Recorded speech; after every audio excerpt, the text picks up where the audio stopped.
Sarah Bennett's hands shook as she pointed the rifle at the man who'd killed her husband. 3 years she'd been running. 3 years of looking over her shoulder, jumping at shadows, telling her children lies about why they couldn't stay anywhere long. Now Nathaniel Cross sat on his horse 30 yards from the ranch house, smiling that same cold smile he'd worn the day he'd dragged James away in chains.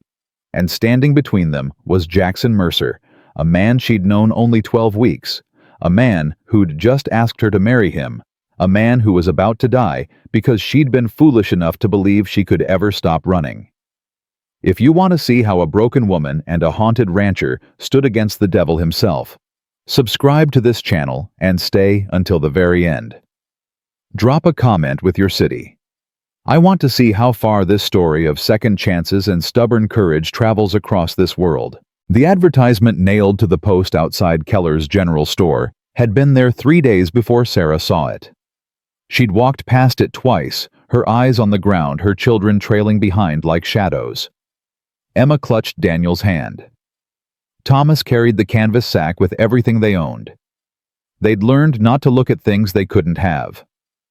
But on the third day, Emma stopped. "Mama." Sarah turned. Her daughter was staring at the yellowed paper, her lips moving as she read. "Mama, it says widow with children welcome." Sarah's chest tightened. She stepped closer, though every instinct screamed to keep walking to get out of Redemption, Texas, before someone recognized her from the wanted posters that might have made it this far south. The words were plain, written in rough handwriting that suggested a man unused to asking for help. Hiring cook, housekeeper, widow with children. Welcome, fair wages, room and board, inquire at Mercer Ranch, 8 miles north. "We can't," Sarah said. "Why not?" Thomas's voice cracked. He was 11 and trying to be a man. "We need money, Mama. Daniel hasn't eaten since yesterday." Sarah looked at Daniel, 7 years old, his face hollow, his eyes too big. He didn't complain. He never complained anymore. "It could be a trap," she whispered. "Everything's a trap to you," Thomas said, and there was anger in his voice she'd never heard before. Maybe some things are just what they say they are." Sarah read the notice again. "Widow with children welcome." Most ranchers wanted single men or married couples. Most job notices said, "No children," right up front. This one was different, dangerous. That's what different meant. But Daniel's stomach was making noises he tried to hide. Emma's shoes had holes she'd tried to patch with newspaper. Thomas was looking at her with something worse than anger, disappointment. "All right," Sarah heard herself say. "We'll go look. Just look." Jackson Mercer was shoeing a horse when he heard the wagon. He didn't stop working. Visitors meant conversation, and conversation meant people asking questions about why he lived alone in a house built for a family, why the garden was dead, why he looked like a man who'd forgotten how to sleep. Miguel appeared in the barn doorway. "Boss, someone's here." "Tell them I'm busy." "It's a woman, 3 kids." Jack's hammer froze mid-swing. "The job notice." "See. You gonna see her or you gonna hide in here like a coward?" Jack set down the hammer harder than necessary. "I ain't hiding." "Could have fooled me. Been hiding 3 years now." Jack walked past Miguel without answering, because the old vaquero was right, and they both knew it. The wagon in his yard was held together by prayer and stubbornness. The horse pulling it looked ready to drop, and sitting on the driver's seat was a woman who met his eyes without flinching. She was thin, too thin. Her dress had been mended so many times it was more patch than original fabric. Dark hair pulled back severe showed a face all angles and shadows, but her eyes were what stopped him, gray as a winter storm and just as unforgiving. "Mr. Mercer." "That's right." "I'm here about the position." She gestured to the wagon bed. "I have 3 children. Your notice said that was acceptable." Jack's gaze moved to the kids. A girl, maybe 13, sitting straight-backed with her hands folded like she was in church. A boy younger watching Jack with eyes that had seen too much. and a smallest boy, half hidden behind his brother. They were hungry. Jack knew hunger when he saw it. "Notice," said widow. "You got a name. Sarah Bennett." Kids got names. Emma Thomas Daniel. No elaboration. No explanation. Just facts delivered flat. "Where you coming from?" "Does it matter?" "Might." Sarah's jaw tightened. "We've been traveling. Looking for work. Your notice was the first I've seen that didn't say no children." "How long you been traveling?" "A while." "That's not an answer. It's the only one I've got." They stared at each other. Jack saw desperation in her eyes, carefully hidden, but there nonetheless.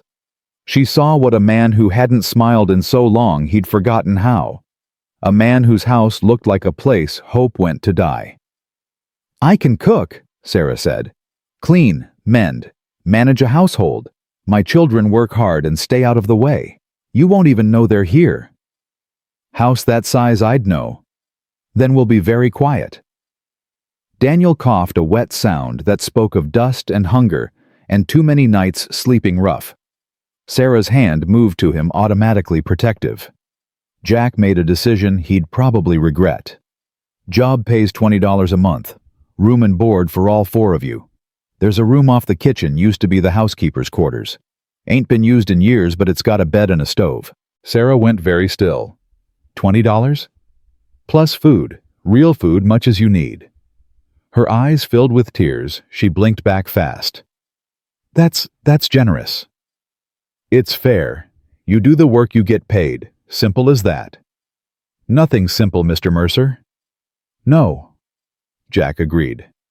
"Reckon it's not, but the job's real if you want it." Sarah looked at her children.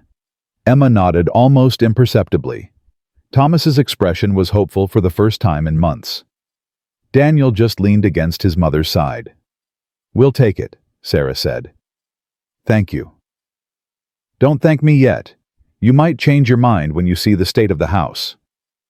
He wasn't exaggerating. When Sarah walked through the door an hour later, her children behind her, she stopped short. Every surface was covered in dust. Dishes piled in the sink, some with food, dried hard as rock. The floor was gritty with tracked dirt. The stove looked like it hadn't been properly cleaned in years. "Jesus," Emma whispered. "Emma?" Sarah said sharply. "Sorry, Mama, it's just—" "It's a mess," Jack interrupted. "Been living like this since my wife died. Miguel keeps telling me to hire help. Took me 3 years to listen." Sarah turned to look at him. "Your wife?" "Elizabeth. Died of consumption 3 years back. House has been—" He stopped. "Well, you can see what it's been." "I'm sorry for your loss." "I'm sorry for yours." They stood in the dirty kitchen, two people who understood grief's weight, and something passed between them. Not attraction, not yet. Just recognition. "I'll get started," Sarah said. "You'll eat first," Jack corrected. "You and the kids. Miguel's bringing supplies from the storage cellar, real food. Then you can decide if the job's worth doing." "Mr. Mercer." "It's Jack, and I ain't asking. You're pale as milk, your kids are swaying on their feet, and I won't have it said I worked someone to death on their first day." Sarah opened her mouth to argue, then closed it. Her pride wanted to refuse. Her stomach betrayed her by growling loud enough for everyone to hear. Daniel giggled. The sound was so unexpected, so pure, that everyone stopped and stared at him. "Sorry," he whispered, the laughter dying as fast as it came. "Don't be sorry for laughing, son," Jack said, and his voice was gentler than Sarah had heard yet. "Ain't nothing wrong with finding something funny." But Daniel had already retreated behind Thomas again, his moment of childishness crushed under the weight of fear he carried everywhere. Jack's eyes found Sarah's. The question was clear. What happened to these kids? Sarah looked away. Some questions she couldn't answer. Not yet. Maybe not ever. Miguel brought salt pork beans, cornbread, canned peaches.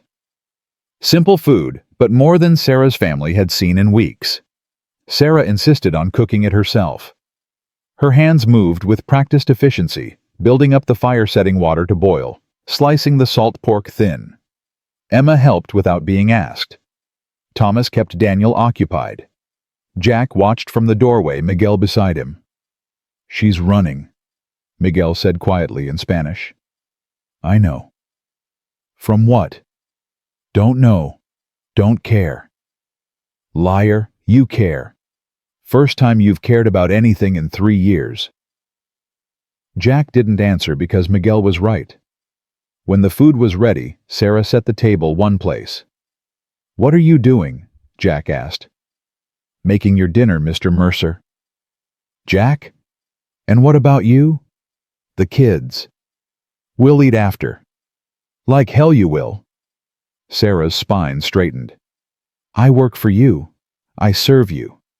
That's how this works." "That's not how this works. Not in my house." Jack pulled out chairs. "Sit. All of you." "Mr. Mere Jack. You want the job or not?" "Of course I do." "Then sit down and eat. You can't cook for me if you're dead from starvation and these kids need food in them before they collapse."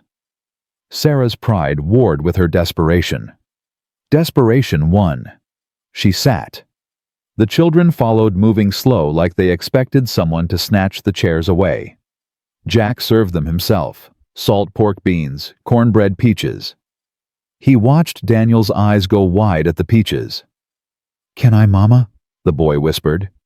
"Yes, baby. You can." They ate in silence. Not the comfortable silence of family, but the desperate silence of people who'd been hungry too long. Sarah tried to eat slowly to set an example, but Jack saw her hands shake as she brought food to her mouth. When had she last had a full meal? Weeks, months. "There's more," he said when Thomas's plate was empty. "We've had enough." "Boy's still hungry, I can see it." "We can't take—" "It's not taking, it's eating. There's a difference." Jack refilled Thomas's plate himself. "You do the work, you get fed. That's the deal." Sarah's eyes filled again. "You're very kind." "I'm practical. Can't have my cook fainting from hunger." But they both knew it was more than that. After dinner, Sarah tried to clean up. Jack stopped her. "You've been traveling. You're exhausted. Cleaning can wait until tomorrow."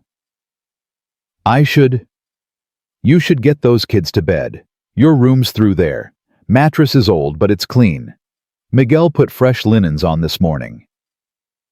Sarah gathered her children like a hen gathering chicks. They moved toward the small room off the kitchen, Daniel already half asleep on his feet. At the door, she turned back. "Jack." It was the first time she'd used his name. "Yeah. Thank you, for the food, for everything." "It's just a job, Sarah."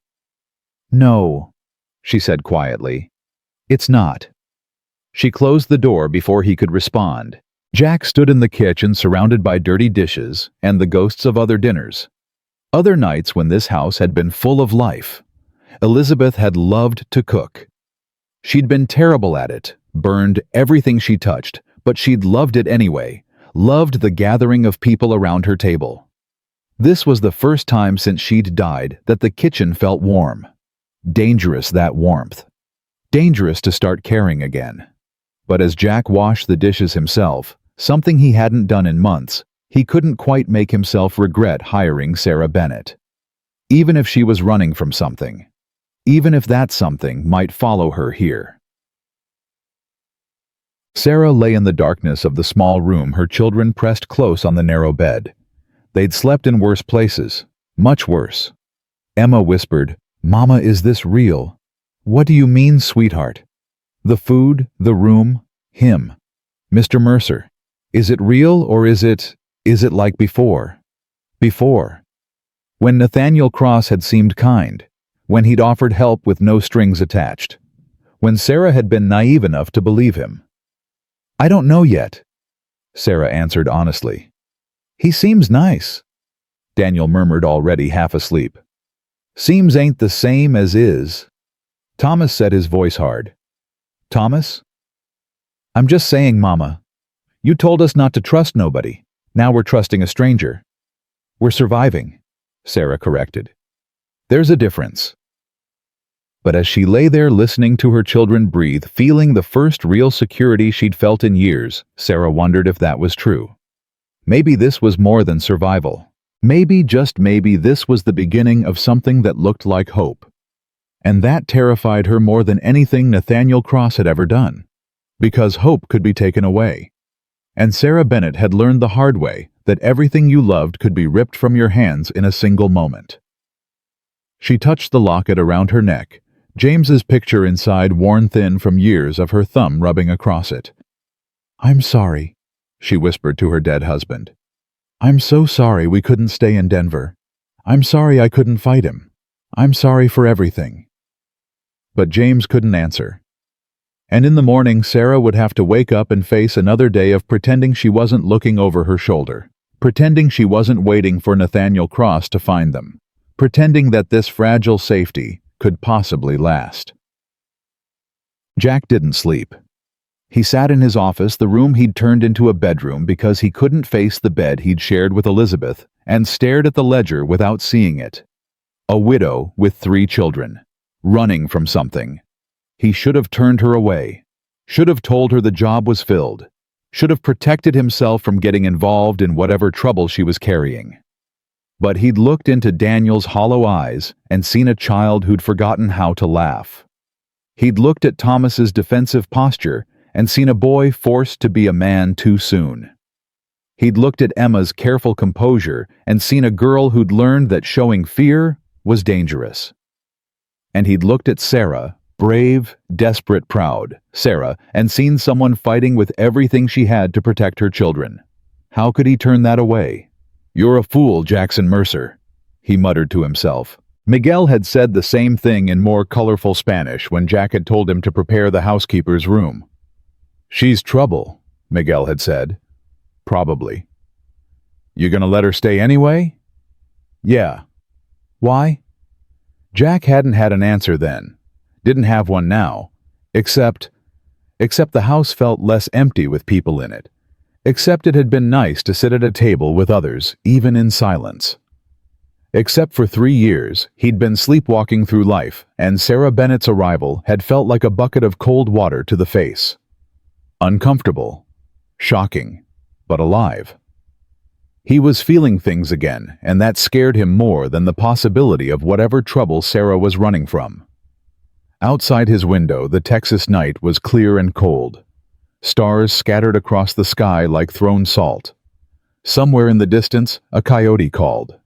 And in the small room off the kitchen, 4 people who'd been running for years finally slept without fear. For tonight, at least, they were safe. Tomorrow would bring its own challenges. But tonight was enough. Sarah woke to the sound of someone chopping wood.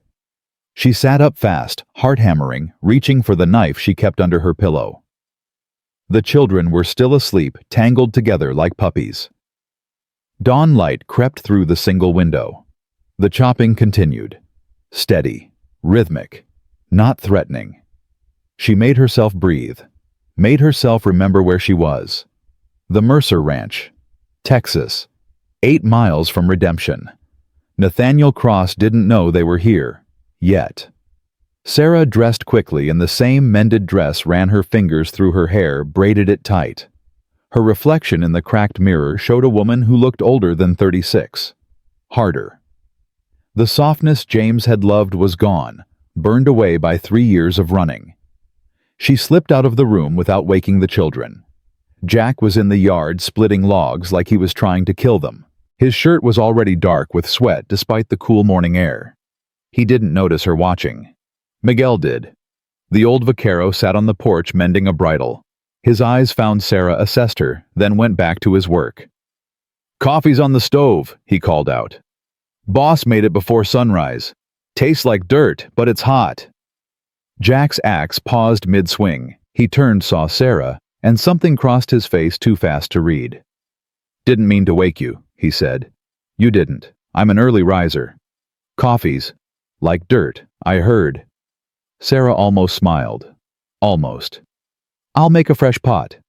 "Ain't necessary." It's my job, isn't it? Jack drove the axe into the stump and left it there. Your job starts when you're ready, not before. I'm ready now. They looked at each other across 20 feet of packed earth. Two people trying to figure out the boundaries of this arrangement. Miguel coughed. Boss, them fence posts ain't gonna fix themselves. Right. Jack grabbed his hat. I'll be in the north pasture if you need anything. Miguel's here. Don't... He stopped. Don't what? Sarah asked. Don't work yourself to death on the first day. He left before she could answer, his long stride eating up the distance to the barn.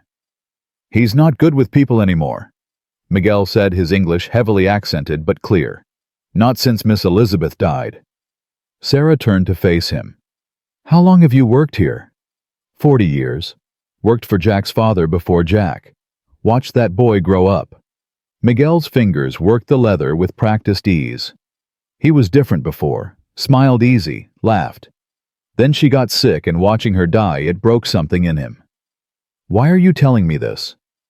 Because you're running from something, and he's running from something, and I'm old enough to know that two people running in the same direction sometimes end up in the same place. Miguel looked at her directly. Question is, you gonna hurt him when whatever you're running from catches up? Sarah's throat tightened. I won't stay long enough for that. You say that now. I mean it. We'll see. Sarah went inside before he could say more. The kitchen looked worse in daylight. 3 years of neglect stared back at her, but she'd cleaned worse, had lived in worse. She found an apron, rolled up her sleeves, and got to work. By the time the children woke, she'd scrubbed the stove, washed every dish, swept the floor twice. The coffee was fresh and hot. Biscuits were baking. Emma appeared first, her hair wild from sleep. Mama. Good morning, sweetheart. There's water in the basin. Wash up and help me with breakfast. Is this, are we really staying? For now. How long is for now? Sarah didn't have an answer for that. Thomas and Daniel stumbled out next, both rumpled and confused. Daniel's cough was worse this morning. Sarah made a mental note to ask about a doctor, then remembered she couldn't. Doctors asked questions. Questions led to answers. Answers led to Nathaniel Cross. Biscuits'll be ready in 10 minutes, she said instead. Thomas, there's a pump out back. Fill that bucket. Daniel, you can help Emma set the table. Set it for how many? Thomas asked. 4. What about Mr. Mercer? He's working. We'll eat separately. Why? Because that's how it works. That ain't how it worked last night. Sarah's hands stilled in the biscuit dough. Last night was different. How? Thomas, please. Just do as I ask. Her son stared at her with James's eyes dark and direct and too knowing for 11 years old. You're scared of him. I'm not. You're scared of everyone. But we gotta eat, and this place has food, so you're pretending you ain't scared. I get it. But you don't gotta pretend with us. Sarah's throat closed up. When had her boy gotten so perceptive? When had he stopped being a child and started being this hard, sharp thing that saw too much? I'm not scared of Mr. Mercer, she said quietly. I'm scared of getting comfortable. There's a difference. Thomas nodded slowly. Yeah, I guess there is. He went to fill the bucket, and Sarah went back to her biscuits, and nobody mentioned that her hands were shaking. Jack came in at noon, dusty and tired. He stopped short when he saw the kitchen. It gleamed. Every surface scrubbed, every dish put away, curtains she must have found somewhere washed and hanging. The smell of soup filled the air. Real soup with vegetables and meat. Not the watery broth he'd been living on. Sarah stood at the stove, stirring. She didn't turn around. Lunch is ready, she said. I can bring it to wherever you're working, or... Here's fine. Jack removed his hat. Where are the kids? In their room. They've already eaten. They hiding from me. They're resting. Sarah. He waited until she turned. I ain't gonna hurt them. Or you. You know that, right? I don't know anything about you. Fair enough. But I need you to understand something. Whatever you're running from, whatever happened before you got here, I don't care. You work hard. You take care of this house. We'll get along fine. I ain't gonna pry, and I ain't gonna judge, but I also ain't gonna let anyone hurt you or those kids while you're under my roof. That clear?" Sarah's eyes searched his face. "Why? Why what? Why do you care? We're strangers. We could be criminals for all you know." "Are you?" "No." "Then that's all I need to know. It's not that simple." "It is to me." They stood in the clean kitchen, soup bubbling on the stove, and Sarah made a decision that terrified her. "There's a man," she said, "back in Colorado. He was a U.S. Marshal. He arrested my husband on false charges. James died in his jail. And this man, Nathaniel Cross, he wanted me. Thought because James was gone, I'd—" She stopped, her breath coming too fast. Jack's expression didn't change, but something in his eyes went cold and hard. "Go on." I refused. He didn't take it well. Started making threats, started coming around at night. I tried to leave, but he always found me. Then one night there was a fire. His house, his records. 3 people died. And he blamed me. Said I set it. Put out wanted posters, hired bounty hunters. So I ran. Took the children and ran, and we've been running ever since. Did you set the fire? No.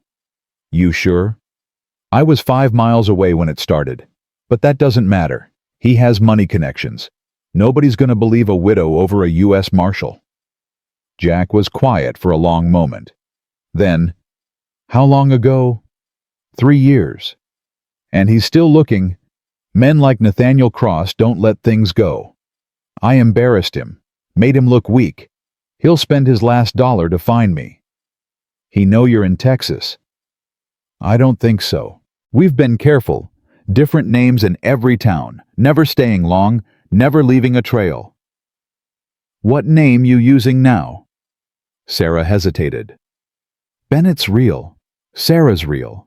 The rest I've been Mary Elizabeth Anna. Whoever I needed to be. Jack absorbed this. Kids know the truth. Emma does. Thomas suspects. Daniel, he was too young when James died. He doesn't remember much. That boy's scared of men. It wasn't a question. Nathaniel hit him once. Daniel was 4. He wouldn't stop crying, and Nathaniel... Sarah's voice broke. I got between them, but Daniel remembers. He's been afraid ever since. Jack's jaw clenched. Man who hits a child ain't a man. He's a coward. A coward with a badge and the law on his side. Law ain't always right. I learned that as a Texas Ranger. Sarah's head snapped up. You were a ranger. Long time ago. Before Elizabeth. Before... He gestured vaguely. Before I came back here to rot in peace. Why'd you leave? That's a story for another day. Jack moved to the table, sat down heavily. Right now we gotta figure out what to do if this Cross finds you. When? Not if. When? All right. When? What's your plan? Run. Same as always. That ain't much of a plan. It's kept us alive this long. Has it? Or have you just been lucky? Sarah flinched, because he was right. They'd been lucky. Lucky that bounty hunters were lazy. Lucky that Nathaniel's reach hadn't extended this far south yet. Lucky that desperation made you invisible in a way nothing else could. But luck ran out. It always did. I don't have another option, she said quietly. Yeah, you do. You stop running. You don't understand. I understand plenty. I understand you're tired. I understand those kids are tired. I understand running's just another kind of dying, only slower. Jack leaned forward. You want to live in fear the rest of your life? Want your kids to... Of course not, but... Then you make a stand. Here. Now. You let Cross come, and you face him with people who'll stand with you. I can't ask you to... You ain't asking. I'm offering. Sarah shook her head. You don't know what he's capable of. Don't I? Jack's voice went flat. I was a ranger for 8 years. Saw men like Cross. Hell, I arrested men like Cross. They all got the same disease, thinking they own people. Thinking the badge gives them the right to do whatever they want. And you know what stops men like that? What? Other men saying no. Other men standing up and saying, you don't get to do this. Not here. Not anymore. He'll kill you. He can try. Jack. Sarah. He stood, moved closer, but didn't touch her. I ain't gonna force you to stay. If you want to pack up your kids and run tomorrow, I'll pay you for the day and wish you luck. But if you're willing to trust me even a little, I'm telling you, you don't have to run anymore. Sarah wanted to believe him. God, she wanted to believe him. But belief was dangerous. Belief got people killed. I need to think, she whispered. Fair enough. You think? I'll be in the barn if you need me. He left, and Sarah stood alone in the kitchen she'd just cleaned, surrounded by the smell of soup and the ghost of possibility. Emma emerged from the children's room. I heard, she said. Emma. We should stay, Mama. He's right, we can't run forever. We can try? No, we can't. I'm tired, Mama. Thomas is angry all the time. Daniel has nightmares every night. This place feels safe. He feels safe. Can't we try? Sarah pulled her daughter close, felt how thin she was, how fragile despite her strength. If we stay and Cross finds us, then we fight, together, like a family. We could die. We're already dying, just slower. Sarah closed her eyes. When had Emma gotten so wise? When had her baby girl started sounding like the adult? All right, she heard herself say. We'll stay. For now. But if things get dangerous, we run, I know. Emma pulled back. But maybe this time, dangerous won't come. Maybe. But Sarah had stopped believing in maybe 3 years ago, the night Nathaniel Cross had shown her exactly what kind of man he was. Still she'd try. For her children she'd try. Even if it killed them all. The first week passed in a blur of work and wary circling. Sarah cooked and cleaned and tried to make herself invisible when Jack was around. Jack worked from dawn to dark and tried to pretend he didn't notice how Sarah tensed whenever he entered a room. The children moved through the house like ghosts there, but not there. Miguel watched it all with knowing eyes and said nothing. On the 8th day, everything changed. Sarah was in the garden, or what passed for a garden. 3 years of neglect had turned it into a tangle of weeds and dead plants. But underneath she'd found good soil, hope buried deep. She was pulling weeds when she heard hoofbeats. Her blood turned to ice. She turned slowly, her hand already reaching for the knife she kept in her apron pocket. A man sat on a horse at the property line. Tall, lean, watching the house with too much interest. Not Nathaniel, but that didn't mean he wasn't one of Nathaniel's men. Can I help you? Sarah kept her voice steady through sheer force of will. The man tipped his hat. Looking for the Mercer place. You found it. Jack around. In the barn. Who's asking? Old friend. The man's eyes traveled over her, assessing. You the new housekeeper? I am. Got a name? Sarah's hand tightened on the knife. Who wants to know? Easy, ma'am. Just making conversation. But the man's hand had moved to his hip, where a pistol sat in its holster. Sarah. Jack's voice coming from behind her. She hadn't heard him approach. He stepped past her, putting himself between her and the stranger. The movement was casual, but deliberate. Kane, Jack said.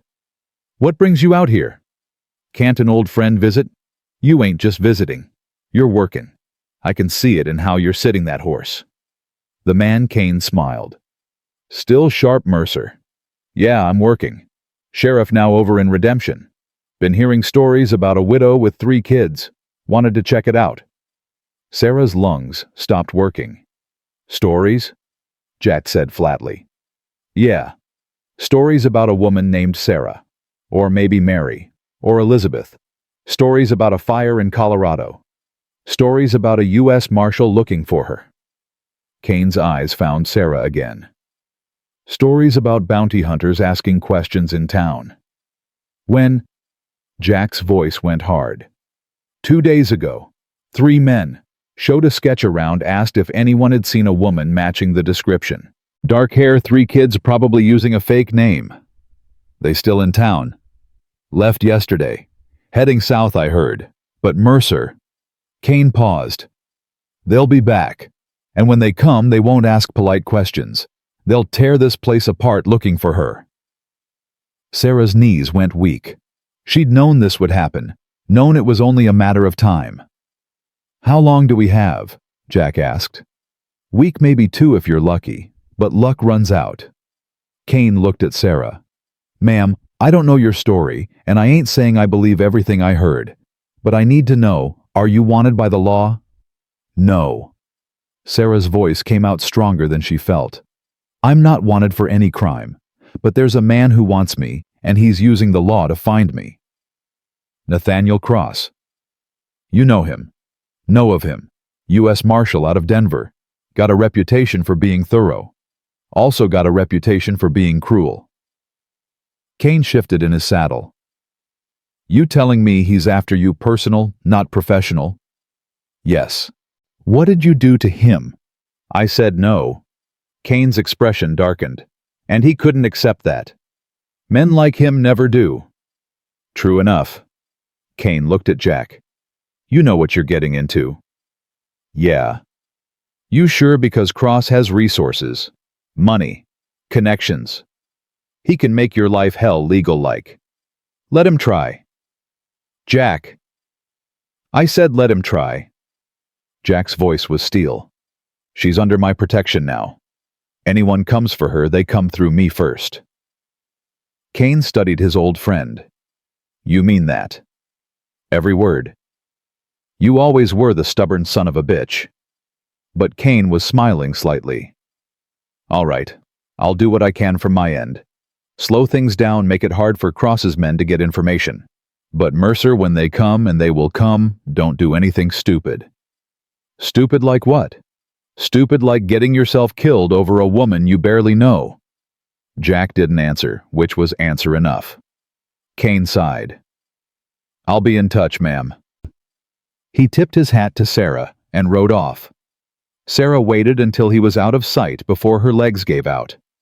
Jack caught her before she hit the ground. Easy, I got you. They found us. They found us already. They found the general area. That ain't the same as finding you. It's close enough. Sarah pulled away from him, her breath coming in gasps. We have to leave. Tonight. Before... You ain't leaving. You heard him. They're coming. When they get here, we'll be ready. You can't fight a U.S. Marshal. Watch me. Jack, please. I can't have your blood on my hands. I can't. He gripped her shoulders, made her look at him. Listen to me. You didn't cause this. Cross did. He's the one who couldn't take no for an answer. He's the one who abused his power. He's the one who's coming here looking for trouble. None of that's on you. You understand? It doesn't matter whose fault it is. What matters is you stop running. What matters is you trust someone beside yourself for once. What matters is you let me help you. Why? Sarah's voice broke. Why would you risk everything for us? Jack's hands loosened but didn't let go. His eyes, gray-green like creek water, held hers. Because 3 years ago, I stood by Elizabeth's bed and watched her die, and I couldn't do a damn thing to save her. Couldn't fight it. Couldn't stop it. Just had to watch. And it near killed me being that helpless. He paused. But this I can fight. This I can stop. And maybe that's selfish, but I don't care. You and those kids need help, and I'm here, and I'm able. That's enough. Sarah felt tears she'd been holding back for weeks finally break free. I'm so scared, she whispered. I know. But you don't have to be scared alone anymore. He pulled her close, and Sarah let herself lean into him for just a moment. let herself feel the solid strength of someone else carrying the weight. Then she pulled back, wiped her eyes, and straightened her spine. "All right, we stay, but on one condition." "What's that?" "You teach me to shoot." Jack's eyebrows rose. "You don't know how." "James tried to teach me once. I was terrible. But if Cross comes, I won't hide behind you.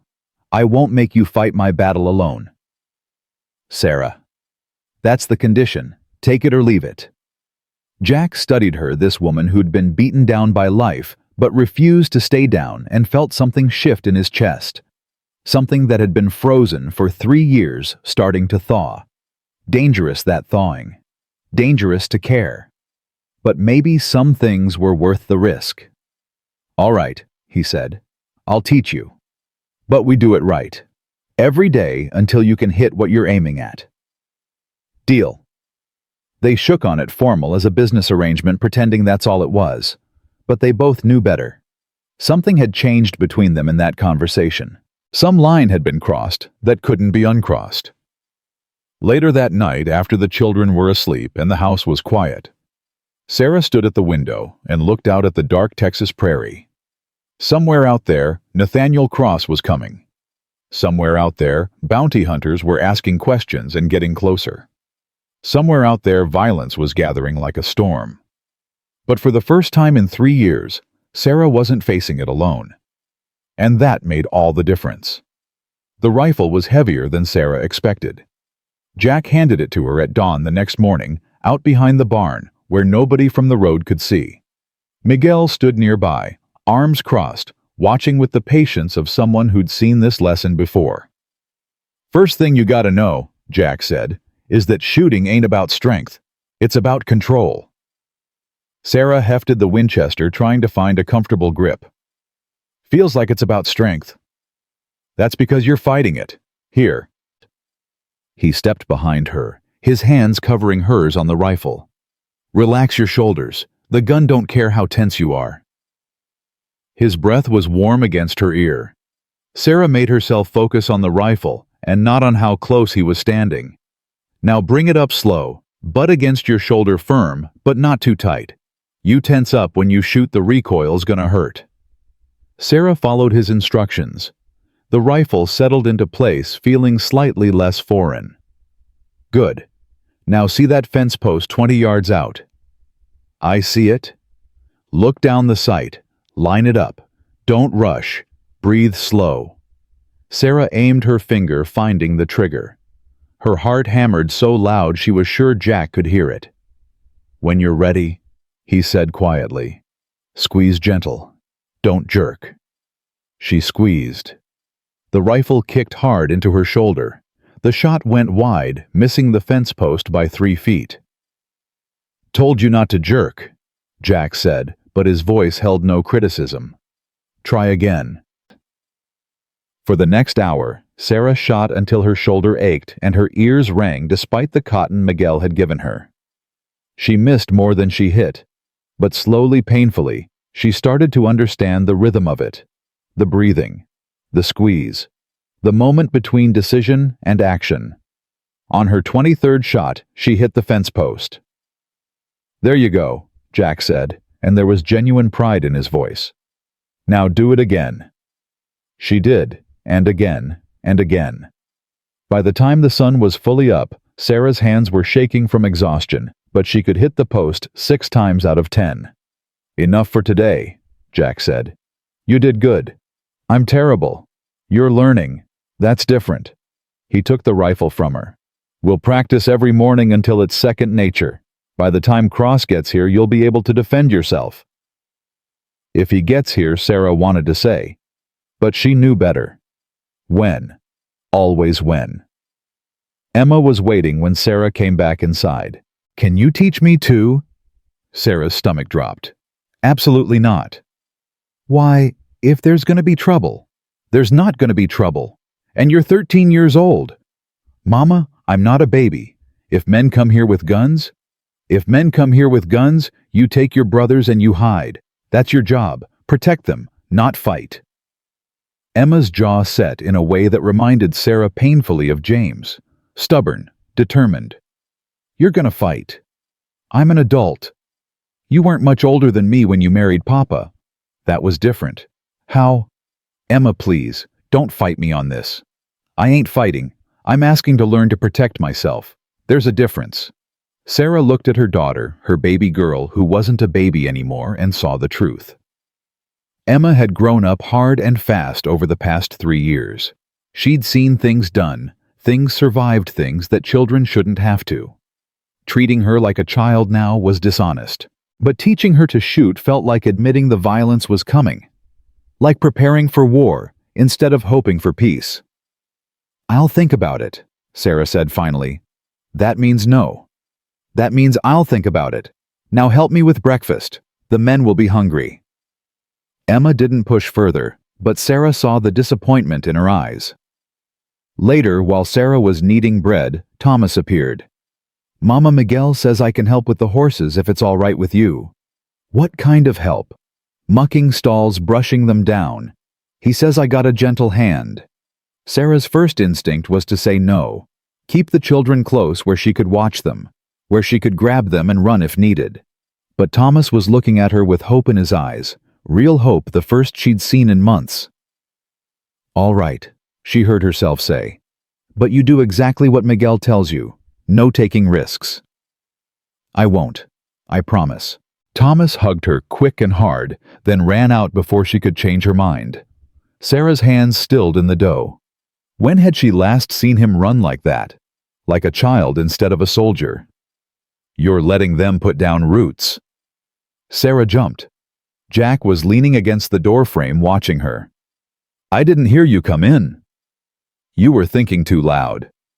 He moved to the table, poured himself coffee from the pot she'd made. Thomas is a good worker. Miguel already likes him. That was fast. Miguel don't waste time deciding about people. Says Thomas reminds him of his grandson back in Mexico. He has a grandson. Had. Boy died 10 years back. Fever. Miguel don't talk about it much. Jack paused. He's gonna teach Thomas everything he knows. Probably spoil him rotten while doing it. That all right with you? Sarah went back to kneading harder than necessary. I don't know what's all right anymore. 3 years, I've been teaching them not to trust anyone, not to put down roots, not to get attached. Now you want me to let them live. I want you to let them live. What if we have to run? What if Cross comes and we have to leave in the middle of the night? It'll hurt worse if they've started to feel safe here. And if Cross don't come, if Kane's wrong and the bounty hunters move on, you're gonna spend the rest of your life preparing to run. If I have to. That ain't living, Sarah. That's just slow dying. Better slow than fast. Jack set down his coffee cup with more force than necessary. You really believe that? I don't know what I believe anymore. They stared at each other across the kitchen table. Two wounded people trying to figure out how to stop hurting.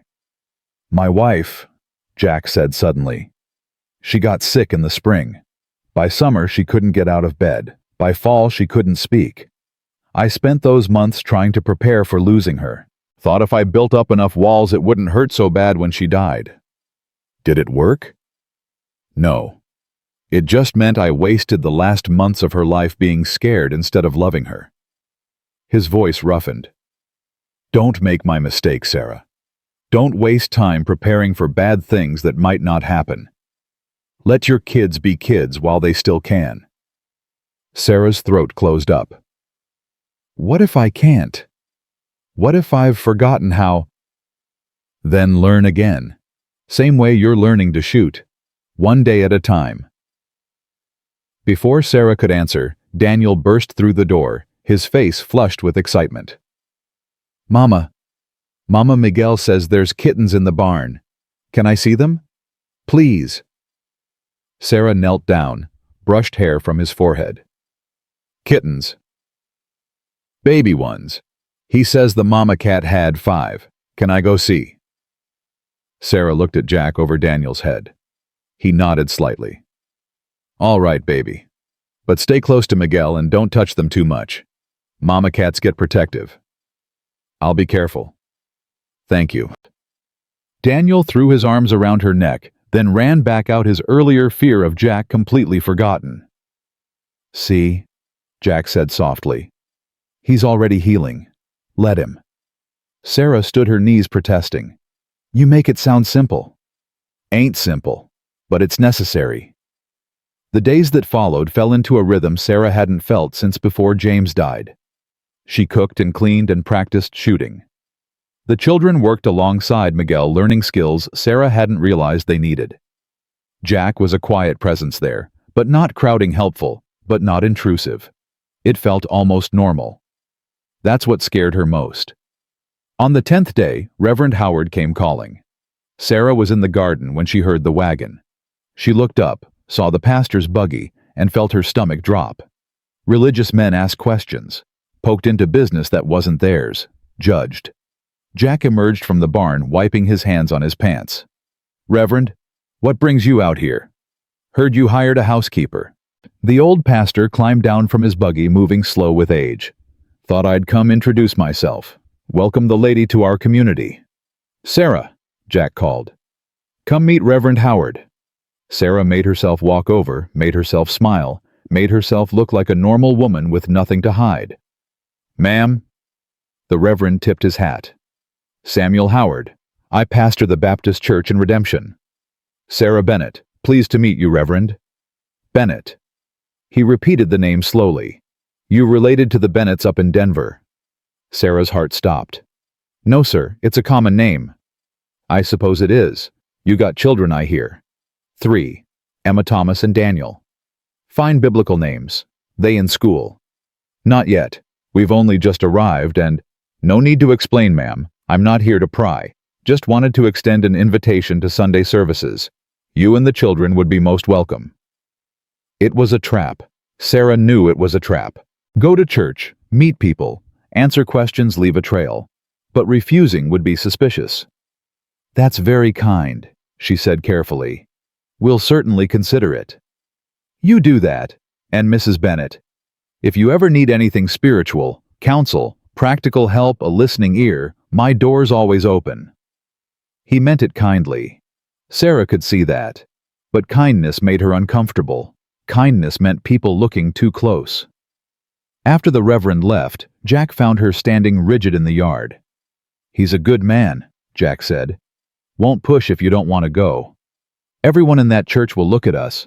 They'll wonder where we came from, why we're here. They'll talk. Let them talk. Talking ain't hurting. Talking leads to questions. Questions lead to Cross finding you. I know, but Sarah, you can't live your whole life afraid of being seen."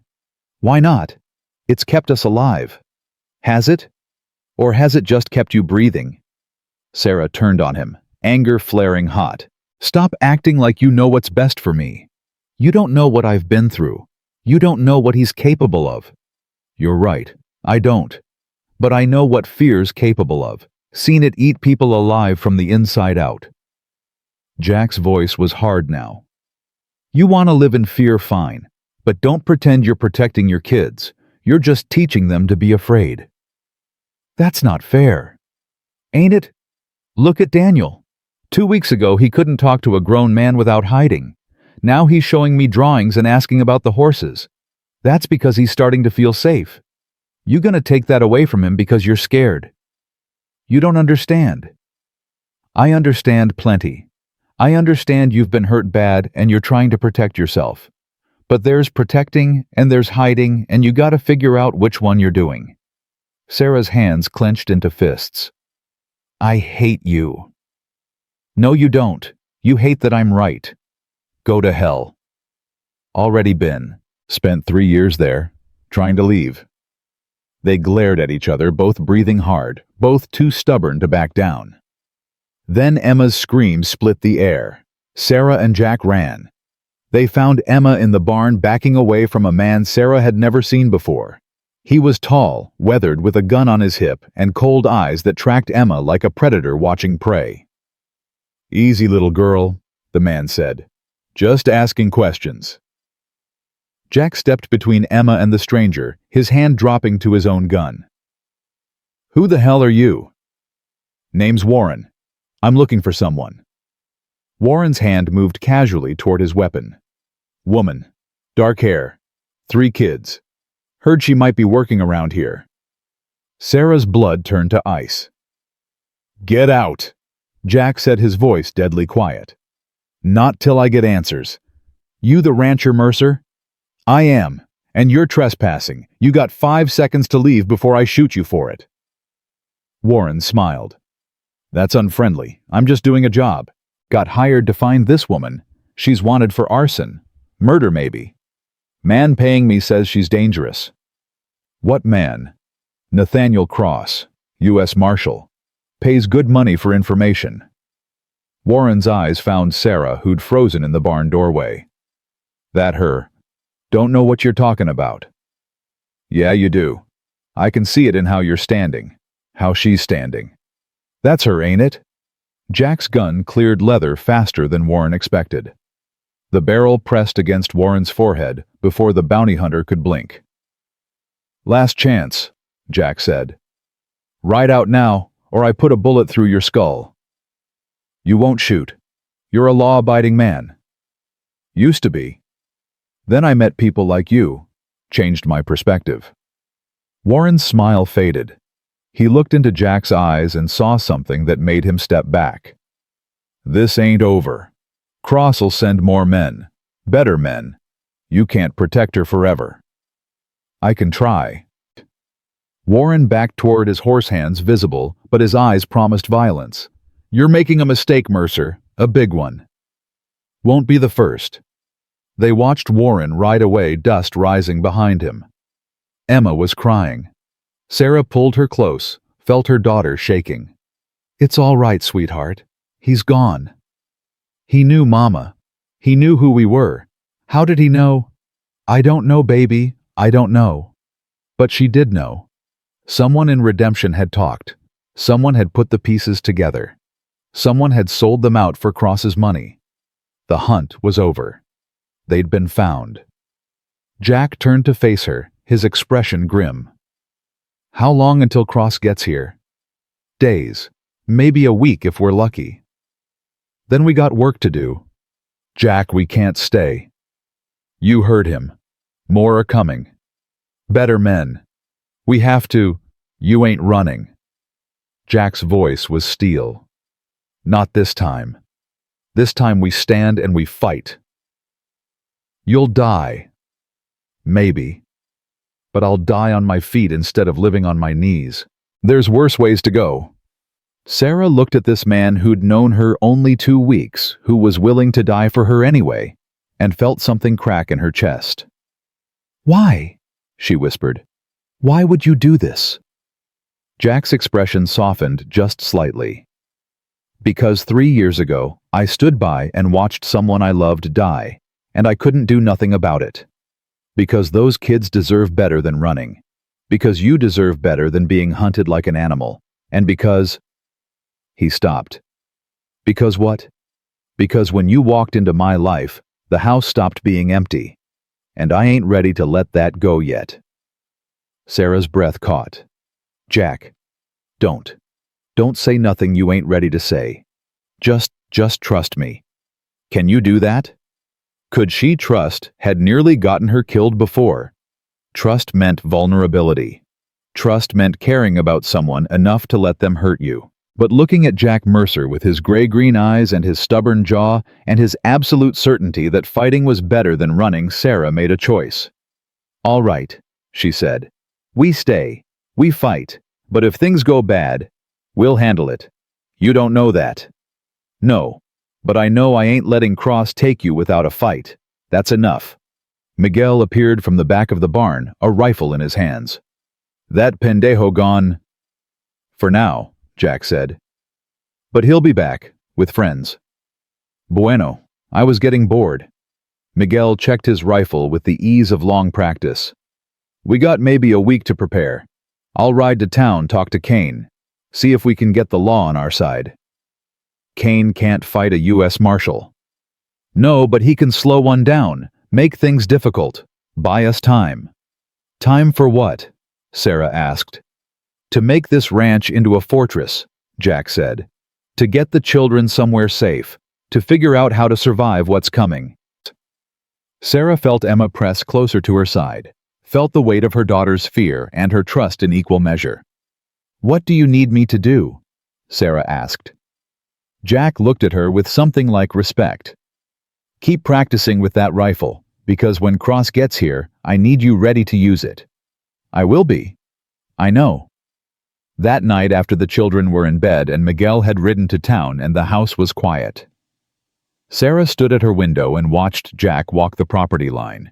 He moved like a man checking for weaknesses, planning defenses, preparing for war. For her. He was preparing to fight for her. The thought terrified and warmed her in equal measure. "Mama," Sarah turned. Daniel stood in the doorway, his hair mussed from sleep.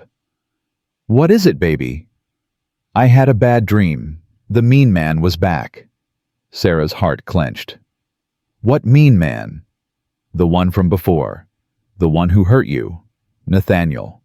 Daniel still remembered even though he'd been so small. Sarah crossed to her son, lifted him even though he was getting too big for it. He wrapped his arms around her neck and held on tight. "The mean man ain't here," she said softly, "and Mr. Mercer won't let him hurt us." "Promise?" Sarah thought about lying. Thought about making promises she couldn't keep. "I promise we'll fight," she said instead. "All of us together. And we won't let him win. Not this time." Daniel pulled back to look at her face. "You're scared." "Yes." "But you're staying anyway." "Yes." "Why?" Sarah looked out the window at Jack's silhouette against the night sky. "Because Mr. Mercer's right. We can't run forever. And I'm tired, Daniel. So tired of being afraid." "Me too," Daniel whispered. "Then we'll stop. Together." "Together," Daniel agreed. Sarah held her son and watched Jack patrol the darkness and made peace with her decision. They would stay. They would fight. And if Nathaniel Cross wanted her, he'd have to go through a Texas Ranger, a Mexican vaquero, and a woman who'd finally decided she was worth defending. Let him come. She'd be ready. Miguel returned from town at midnight with news that made Jack's jaw tighten. "Kane says Cross left Denver 3 days ago. Heading south with 6 men. Maybe more." Sarah's hand stopped moving in the dishwater. "How does Kane know? Telegraph operator owes him favors. Cross sent a wire to his men here. Said he's coming to collect his property personally." Miguel spat to the side. "That's what he called you. Property." "How long do we have?" Jack asked. 5 days. Maybe 6. "That's not enough time." "It's what we got." Jack turned to Sarah. "The children need to go." "What?" "It ain't safe here. Cross comes with 6 men, there's gonna be shooting. I won't have those kids caught in the crossfire." "Where would they go?" "Reverend Howard. He's got that house behind the church. Big place room for them. He'll keep them safe." "No." Sarah's voice was flat. "I'm not sending my children away." "Sarah?" "No. We stay together. That's not negotiable." "You're being stubborn." "I'm being their mother. I've already lost their father. I won't lose them too." Jack looked at Miguel. The old vaquero shrugged. "She's right, boss. You split them up, now those kids'll think she's sending them away forever. They've been abandoned enough." "They haven't been abandoned," Sarah said sharply. "I've kept them alive." "I know that. But they're scared, and scared children think the worst. You send them to town now, they'll think you don't want them anymore." Sarah's anger drained away, replaced by exhaustion. "So what do we do?" "We prepare," Jack said. "Tomorrow we fortify this place, board up windows we don't need, set up positions with clear sight lines, stock ammunition, make sure everyone knows where to go when shooting starts." "Everyone?" "You, me, Miguel, Emma if she's willing. Thomas watches the little one."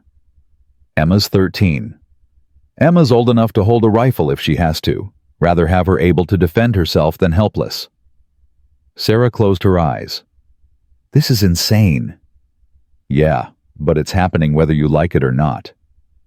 The next morning, Emma proved she'd been listening. "Teach me to shoot." Sarah looked up from the breakfast she was making. Emma. You're learning. Thomas is learning to ride. Daniel gets to play with kittens. What am I supposed to do? Hide? Yes. I won't. I'm tired of hiding, Mama. Tired of being scared. Tired of running. Mr. Mercer says we're making a stand. I want to stand too. Jack appeared in the doorway, drawn by raised voices. She's got a point. Stay out of this, Sarah snapped. Can't. It's my ranch, my fight. And she's asking to help. I ain't gonna say no to that. She's a child. I was younger than her when I learned. Saved my life more than once. Sarah looked between her daughter and Jack, saw the same stubborn determination in both their faces. Fine. But you listen to every word he says. You follow every instruction.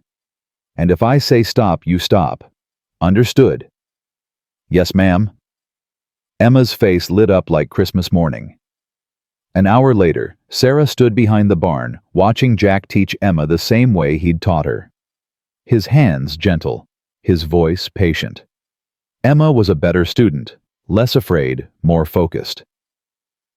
On her fifth shot, she hit the fence post, dead center. Natural talent, Miguel observed. He was beside Sarah, watching with approval. Girl's got good eyes, steady hands. She's 13, Sarah said again, like saying it enough times would make it matter. Age don't mean nothing when bullets start flying. What matters is she can defend herself. Sarah's throat tightened. She shouldn't have to. No, but she does. World ain't fair, Senora. You know that better than most. Emma fired again. Another hit. Sarah felt pride and grief war in her chest. Her baby girl learning to kill. What would James think? But James was dead, and the living had to protect themselves. That afternoon, Thomas came running from the north pasture where he'd been working with Miguel. Riders coming. Jack grabbed his rifle. How many? 2. They ain't riding fast, though. Everyone inside. Now. Sarah herded the children into the house.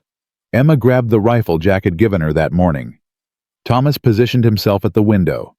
Daniel pressed against Sarah's side, trembling. It's all right, baby, Sarah whispered, though her own heart was racing. We're safe. The riders stopped at the property line. Jack walked out to meet them, Miguel flanking him. Both men had rifles ready. Sarah watched through the window, her breath coming short. One of the riders dismounted, tall, broad-shouldered, wearing a marshal's badge that caught the sunlight. No, Sarah breathed. Mama!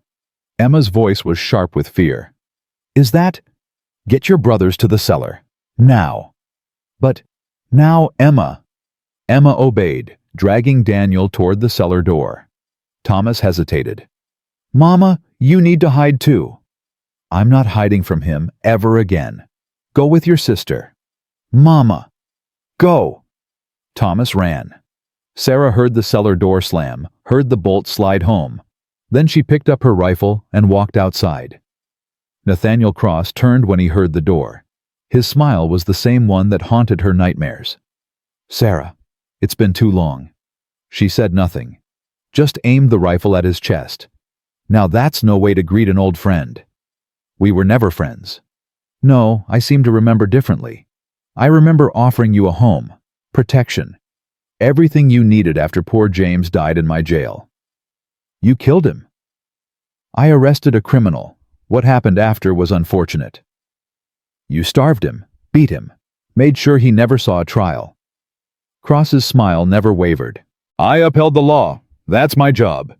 Speaking of which, he gestured to the man beside him. This is Deputy Marshal Warren. We're here on official business. Warren, the same man who'd come before, who'd found Emma in the barn. Jack's rifle came up. Official business on my property requires a warrant. Cross pulled a paper from his coat. I have one, signed by a territorial judge, authorizes me to arrest Sarah Bennett for arson and murder. Let me see it. Cross handed it over. Jack read it, his expression darkening. This is 3 years old, And it ain't specific.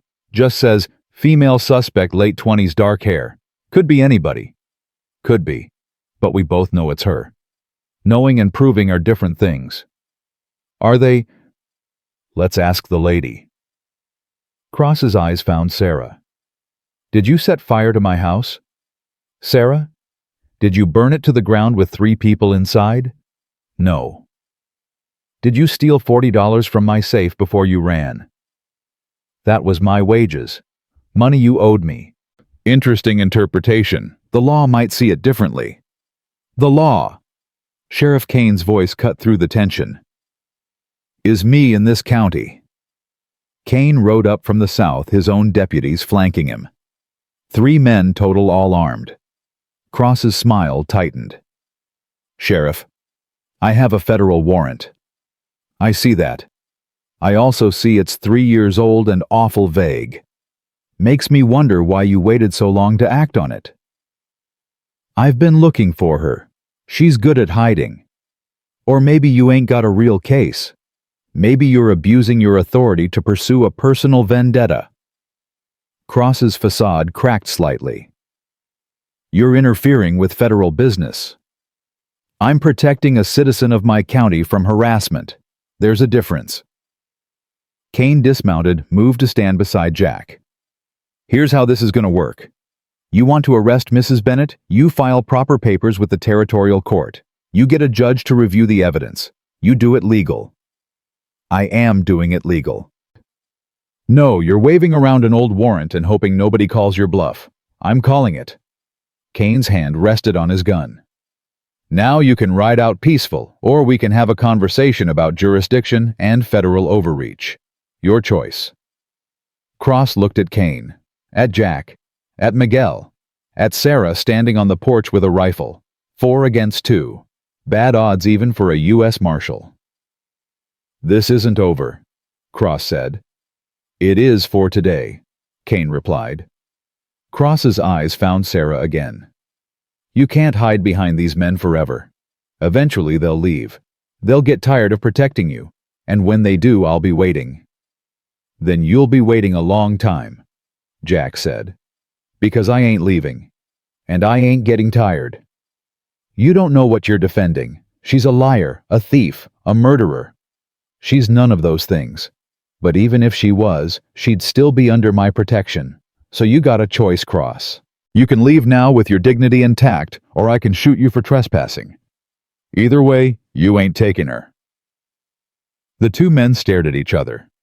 Jack's finger moved to his trigger. Cross laughed, but there was no humor in it. You're making a mistake, Mercer. A fatal one. Won't be my first. Cross remounted Warren following. But before riding off, Cross called out, I'll give you 3 days, Sarah. 3 days to come with me willingly. After that, I come back with enough men to burn this place to the ground, and everyone in it dies. Your choice. Then he was gone, dust rising behind his horse. Sarah's knees gave out. Jack caught her before she fell. I got you. You're all right. He means it. He'll come back. He'll kill everyone. Let him try. Kane approached, his expression grim. Jack, he's serious. 3 days from now, he'll come back with an army. You can't fight that. Watch me. Don't be stupid. Send the woman and kids to Santa Fe. I got friends there, federal marshals who ain't corrupt. They can protect her, get her a fair hearing. No. Sarah pulled away from Jack, forced herself to stand. I'm not running anymore. I'm not putting anyone else in danger. I'll go with him. The hell you will, Jack said. It's the only way to keep you safe. I don't want to be safe. I want to do what's right. Right gets people killed. So does wrong. At least with right, you can look at yourself in the mirror. Sarah turned to Kane. If I go with Cross, will he leave everyone else alone? Sarah, no. Jack grabbed her arm. Will he? She asked again. Kane hesitated. Probably. He wants you, not them. Then I'll go. Tomorrow morning. I'll turn myself in. Over my dead body. That's what I'm trying to avoid. Sarah's voice broke. Don't you understand he'll kill you? He'll kill Miguel. He'll burn this ranch and everyone in it just to prove he can. I can't have that on my conscience. And I can't have you in his custody. You know what he'll do to you. I don't care. Well, I do. Jack's voice rose to match hers. I care, Sarah. Maybe I shouldn't.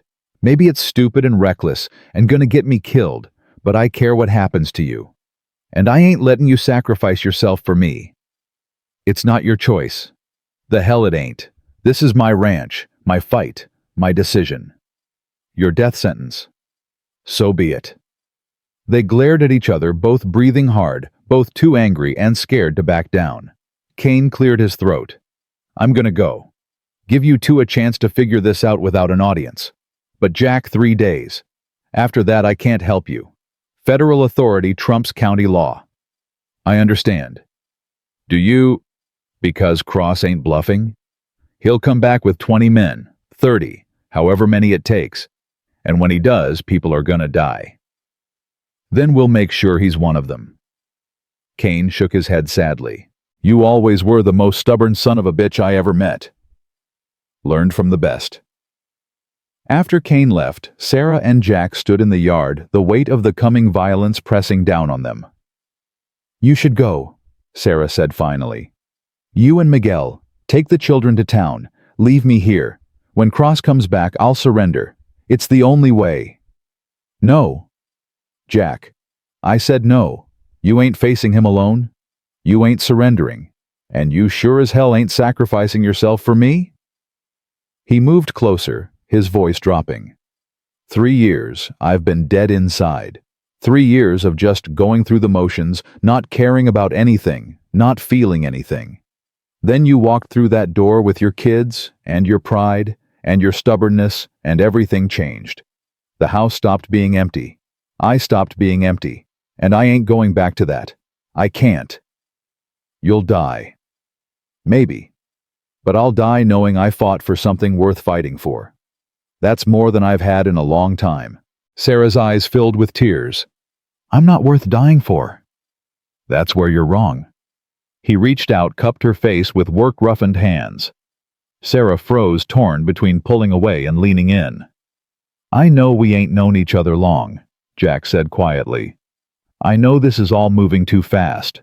But Sarah, when I look at you, I see strength. I see courage. I see a woman who survived hell and kept her children alive through sheer force of will. You think that ain't worth fighting for? I think it's gonna get you killed. We're all gonna die someday. Rather die for something that matters. Sarah closed her eyes, felt his hands warm against her skin. When was the last time someone had touched her gently? When was the last time she'd let them? I'm scared, she whispered. Me too.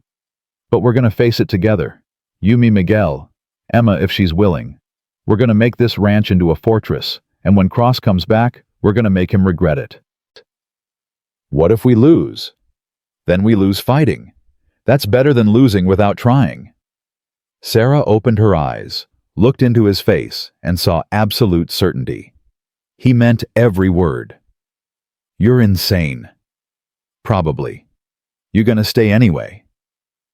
Sarah thought about running, about grabbing her children in the night and disappearing like she'd done so many times before, about going back to that half-life of fear and hiding. Then she thought about Emma learning to shoot, Thomas laughing with Miguel, Daniel playing with kittens without fear. Thought about Jack stubborn and wounded and willing to die for her. Thought about what it would mean to finally stop running. Yeah, she heard herself say. I'm gonna stay. Jack's smile was the first real one she'd seen from him. Good. Now let's go tell the kids we're preparing for war. The children took it better than expected. Emma nodded, her jaw set. I'll fight. Thomas said, Miguel's been teaching me to reload fast. I can help. Even Daniel, sweet, terrified Daniel, squared his small shoulders. I won't cry. I promise I won't cry. Sarah pulled them all close, these brave, broken children who deserved so much better than this. You don't have to be brave, she told them. You just have to survive. We will, Emma said with absolute confidence. Because we got each other, and we got Mr. Mercer, and we ain't running no more. That night, Miguel walked the property line while Jack and Sarah made plans. We got 3 days, Jack said, spreading a rough map on the table. 3 days to turn this ranch into something Cross can't easily take. How do we do that? We use the land. The barn gives us high ground. The house gives us cover. We dig shooting positions here and here. He marked spots on the map. We stock them with ammunition and water. We make sure anyone coming at us has to cross open ground where we can see them. Cross has more men. Numbers don't mean everything in a fight. We got advantage of position. We know this land, and we're fighting for something we believe in. That matters more than you'd think. Sarah studied the map, trying to see it the way Jack did. Trying to imagine herself killing men who came to hurt her family. Could she do it? Pull the trigger and watch someone die. She'd find out soon enough. What about the children? She asked. Where do they go when shooting starts? Cellar. It's reinforced, hard to reach. Emma can defend it from inside if she has to. I don't want Emma defending anything. I don't either. But wanting don't matter now. What matters is survival. The next 2 days were a blur of preparation. They dug positions, stocked ammunition, boarded up windows. Miguel taught Thomas to reload rifles blindfolded so he could do it in darkness or smoke. Jack drilled Sarah until she could hit a moving target 8 times out of 10. Emma proved to be the best shot of all of them. Natural killer, Miguel said approvingly. Girl's got ice water in her veins. Sarah watched her daughter shoot with calm precision and felt her heart break. 13 years old and learning to kill. What kind of mother allowed this? The kind trying to keep her children alive. On the 3rd morning, they woke to find 7 riders at the property line. Not Cross and Warren. 7 men Sarah had never seen before. Hard men with dead eyes and guns for hire written all over them. Jack stepped onto the porch, rifle ready. You're trespassing. The leader grinned. Marshal Cross sends his regards. Says your 3 days are up. Says you had your chance. Where is he? Coming, with more men. These are just, what did he call it, insurance. Make sure you don't run before the fun starts. We ain't running. Stupid, but it's your funeral. The men dismounted, made themselves comfortable at the property line. Waiting. Sarah stood at the window watching them, her rifle heavy in her hands. Mama. Daniel's voice was small. Are they gonna hurt us? Sarah looked down at her son. His eyes were wide but not frightened, trusting her to protect him. Not if I can help it, baby. I believe you. Such simple faith, such complete trust. Sarah would die before she broke it. Night fell. The 7 men built a fire, 8 talked. Sentries walking the perimeter to make sure nobody left the ranch. Inside the house, the defenders prepared. They'll come at dawn, Jack said. That's when Cross will arrive. He'll want good light. Want to see everything. How many will he bring? 20, maybe more. We can't fight that many. We don't have to fight all of them. Just enough to make it too expensive. Cross is a coward. He'll back off if he starts losing men. You sure about that? No, but it's all we got. Sarah checked her rifle for the 100th time. Checked the ammunition. Checked the positions they'd prepared. Everything was ready. They were as prepared as they could be. Now they just had to survive until morning. Dawn came with dust on the horizon. Sarah stood at the window watching the cloud grow larger. Her hands were steady on the rifle. That surprised her. She'd expected to shake to feel fear paralyze her the way it had for 3 years. Instead, she felt calm, cold, ready. How many? Jack asked from his position by the door. Can't tell yet. 20 at least. More than I hoped. Less than I feared. Miguel crossed himself. Dios nos ayude. God helps those who help themselves, Jack replied. Everyone to positions. Emma, you got the children. Yes, sir. Emma's voice was steady too. She'd already taken Thomas and Daniel to the cellar along with water and ammunition. If the house fell, she'd defend them from there. 13 years old and ready to kill. Sarah pushed the thought away. No time for grief now. Grief was for after. If there was an after. The riders came into view. Sarah counted 23 men, including Cross and Warren. They stopped at the property line, spread out in a line that stretched across the entire approach to the house. Cross sat in the center, his marshal's badge catching the early light. He looked confident, certain of victory. Sarah hated him with a purity that took her breath away. "Last chance, Mercer." Cross's voice carried across the distance. "Send out the woman and everyone else lives. You have my word, as a U.S. Marshal." "Your word ain't worth spit," Jack called back. "We all know what happens to people who trust you." "Then you're choosing death. For yourself, for that old Mexican, for those children hiding in your cellar." Sarah felt ice slide down her spine. He knew about the cellar. How "one of my men used to work here." Cross continued reading her mind. "Told me all about this place. Where the weak points are. Where people hide. You got nowhere to run, Sarah. Nowhere to hide. Come out now and I'll let the children live." "Liar." Sarah's voice cracked. "You'll kill them anyway." "Maybe, maybe not. But if you stay in there, I guarantee they die. So what's it gonna be? You gonna sacrifice those babies for your pride?" Sarah's hands trembled now. Not from fear, from rage. Jack touched her shoulder. "Don't listen. He's trying to rattle you." "It's working." "I know, but you gotta trust me. We can win this." "How we're 3 against 23? 4. Emma's voice came from the cellar stairs. "I can shoot." "Emma, get back down there." "No, Mama. Thomas can watch Daniel. You need me up here." Sarah looked at her daughter, saw James in her eyes, saw strength she hadn't known was there. "All right, take the west window. Don't shoot unless you have to. Conserve ammunition." "Yes, ma'am." Cross was still talking, his voice carrying easily across the open ground. "I'm giving you 1 more minute. After that we come in, and we don't leave until I have Sarah.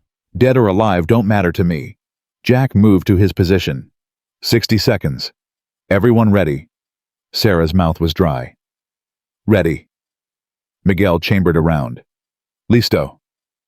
Emma settled her rifle on the windowsill. "Ready, Mr. Mercer?" The 60 seconds stretched like hours. Sarah watched Cross check his pocket watch. Watched him smile. Watched him raise his hand. "Time's up," he shouted. "Take the house." The line of riders surged forward. "Wait," Jack said quietly. "Let them get close. Make every shot count." The riders came on whooping and firing pistols wildly, trying to intimidate, trying to make the defenders panic and shoot too soon. Sarah's finger rested on the trigger. 30 yards.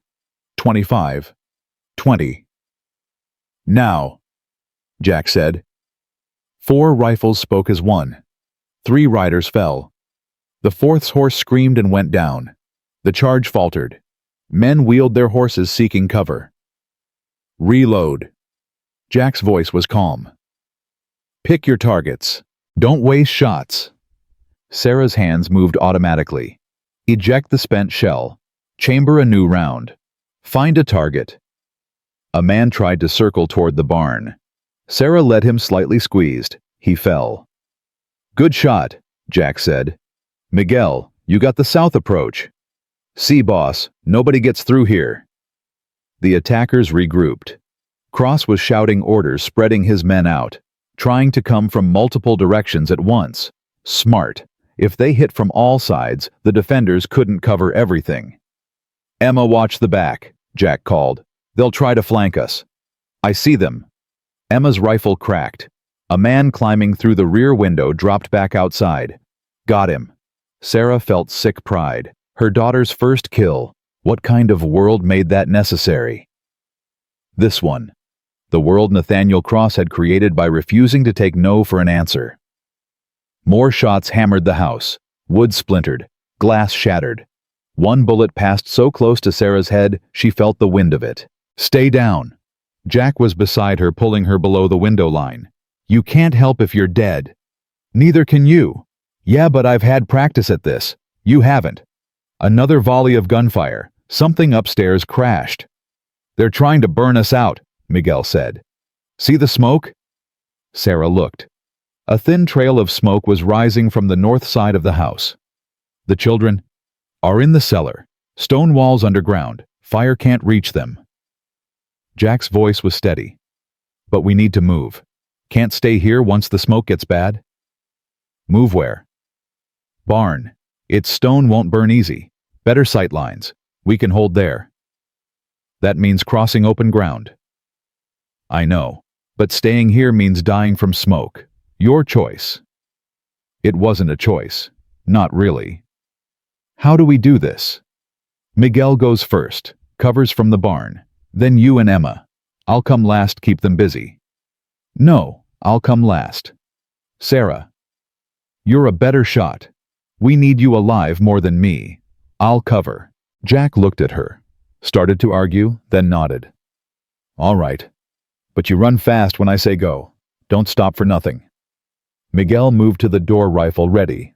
On 3. 1, 2, 3. He burst out, running low and fast. Shots kicked up dirt around him. He returned fire without breaking stride, made it to the barn, turned and started shooting back at the house's attackers. Emma. Now. Emma ran. She was faster than Miguel, younger, but one of Cross's men saw her. That's the girl? Get her. Sarah's rifle came up. She fired 3 times fast as she could work the lever. The man targeting Emma fell. Emma made the barn. Your turn, Jack said. Not yet. Miguel needs more cover. Sarah. I said not yet. She fired again. Again. Forcing Cross's men to keep their heads down. Jack added his fire to hers. Together they created enough chaos that the attackers scattered, seeking cover. Now. Jack grabbed her arm. Run. Sarah ran. Her lungs burned. Her legs felt like water. Bullets whipped past, too close, too many. 10 yards. 5. Something hit her like a hammer blow. Her left shoulder exploded in pain. She stumbled, but didn't fall. Couldn't fall. Had to reach the barn. Strong hands grabbed her, pulled her inside. Miguel. You're hit, he said. Doesn't matter. Where's Jack? She turned. Jack was still at the house, firing methodically, covering her retreat like he'd promised. Jack! Come on! He fired twice more, then ran. Cross's men saw their chance. 5 of them broke cover, trying to cut him off. No! Sarah raised her rifle with her good arm. Fired. Missed. Emma fired. 1 attacker fell. Miguel fired. Another fell. Jack was halfway to the barn when his leg buckled. He went down hard. Sarah screamed, started to run back to him. Miguel grabbed her. You'll die. Let me go. Jack was getting up, dragging his wounded leg. Still firing. Still fighting. 3 yards from the barn, he fell again. Sarah tore free from Miguel, ran out into the open. Bullets sang around her. She didn't care. She grabbed Jack's collar, dragged him with strength born of desperation. Miguel appeared beside her, firing with one hand, pulling Jack with the other. They got him inside. Sarah slammed the barn door shut, dropped the heavy bar across it. How bad? She asked, already kneeling beside Jack. Leg. Through the muscle. I'll live. His face was pale with pain. You're hit worse. It's nothing.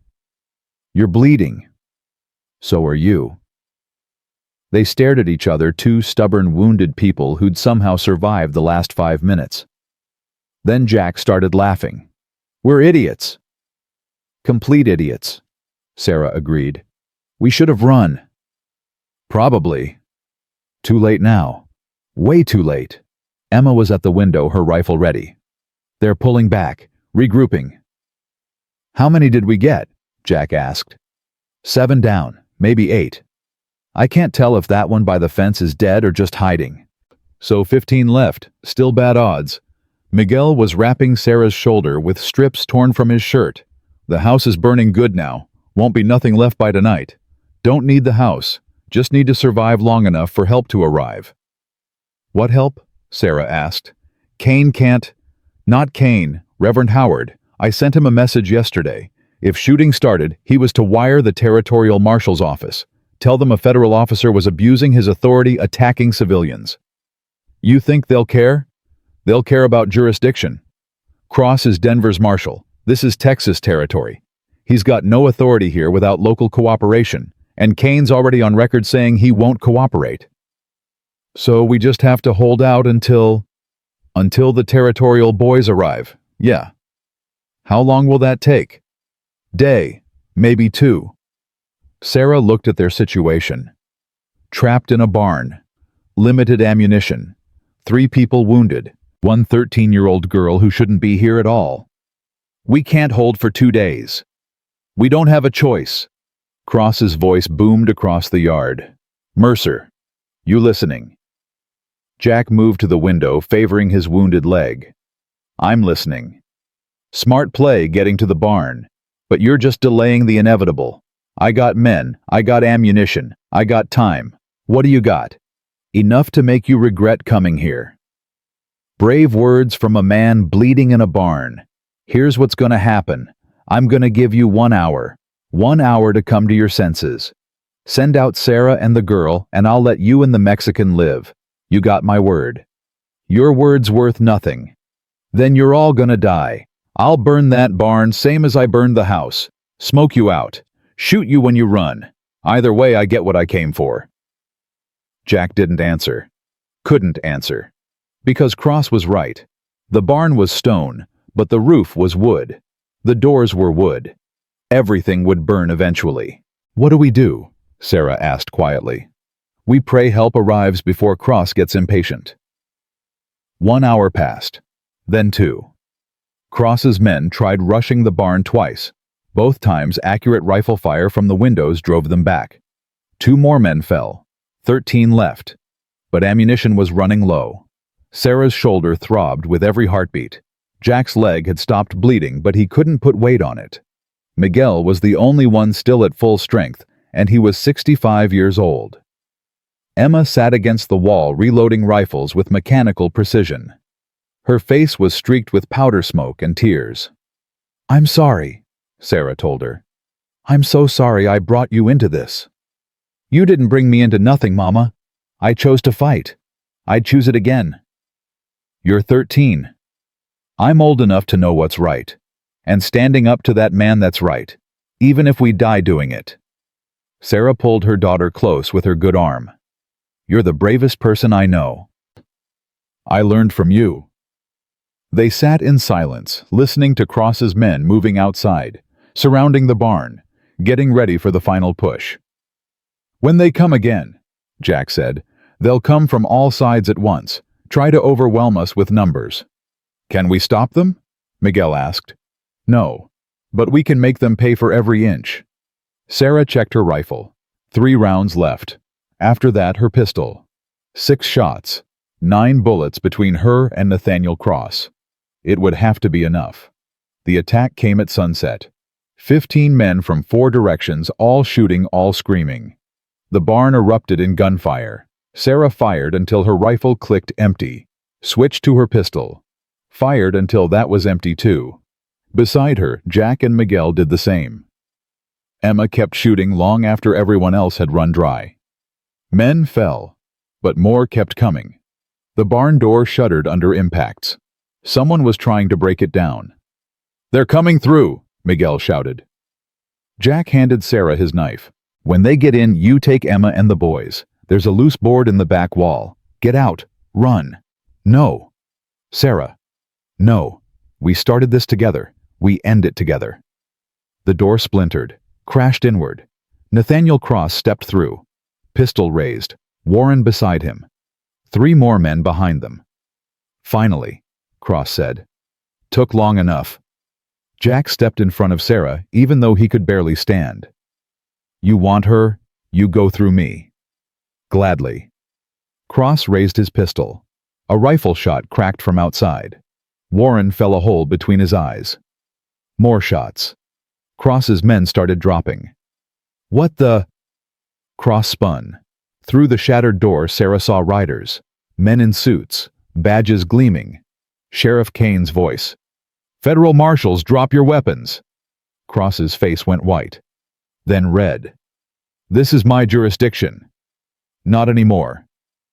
A tall man with a silver badge stepped into view. Nathaniel Cross, you're under arrest for abuse of authority, assault, attempted murder, and about 6 other charges. I'll think of later. You can't, I'm a U.S. Marshal. You were a U.S. Marshal. Now you're just a criminal who used his badge to terrorize citizens. The tall marshal gestured. Boys, take him. Cross fought, screamed, made threats.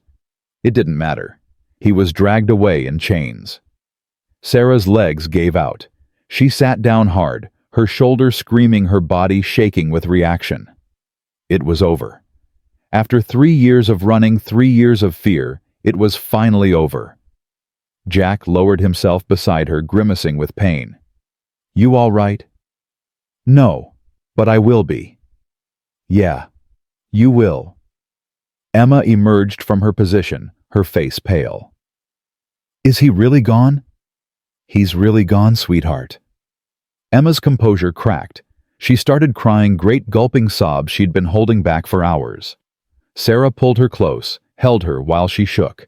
Thomas and Daniel came up from the cellar, blinking in the fading light. Mama? Daniel's voice was small. Can we stay now? Can we stop running? Sarah looked at Jack, at Miguel, at the barn that had saved their lives, at the smoldering ruins of the house they'd defended. Yeah, baby, we can stay.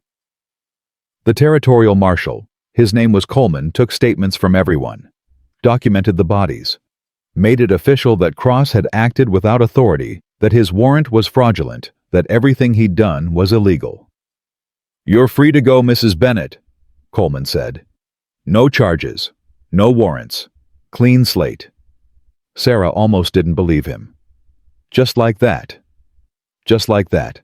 Cross kept sloppy records, made a lot of enemies. When word got out he was abusing his power, people started talking. We've got testimony from 5 other women he harassed. Evidence he'd been taking bribes. Hell, we got enough to put him away for 20 years.